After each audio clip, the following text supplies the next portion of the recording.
High guys, welcome to my new blog. आज आहे ना सकाळी सकाळी लॉन्सवर आलेलो होतो का की लॉन्सवर आहे ना काहीतरी कार्यक्रम होता. तुमचा भाऊ कसा वाटतं नक्की सांगा.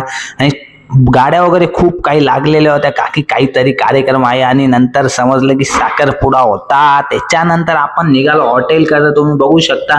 आणि हॉटेलवर आल्यावर आहे ना, इथे आल्यावर रस्ता एवढे जाम आहे का की पाऊस खूप चालू आहे. आणि त्याच्यानंतर आपण चाललेलो होतो दुसरीकडं का की आपल्या हॉटेलवर आलेलं नव्हतं कॉर्पोरेशनचं पाणी. त्याच्यामुळे पोरांना पाणी प्यायला आलो आपण जार घ्यायला. आणि भावाला सांगितलं 5 जार टाकून दे, तात्पुरते मी 2-1 जार घेऊन जातो. त्याच्यानंतर हा आणि मी घेऊन निघालो. आणि ह्या भाऊचं काही वेगळंच चालू होतं. आणि मी एकटा घेऊन चालल, तुझी काही गरज नाही जार धरायची, मी एकटा धरू शकतो. त्याच्यानंतर जार वगैरे घेऊन जाताना एक व्हिडिओ बनवला. म्हणतो तो म्हणे मला पण ब्लॉग मध्ये घे. म्हणतो ओके भावा, घेतो तुला पण. त्याच्यानंतर हा जार घेऊन गेला. आणि याचं काय चालू होतं त्याच्या आईला त्याचं त्यालाच माहित. कधी ब्लॉग वगैरे आवडत असताना लाईक फॉलो शेअर नक्की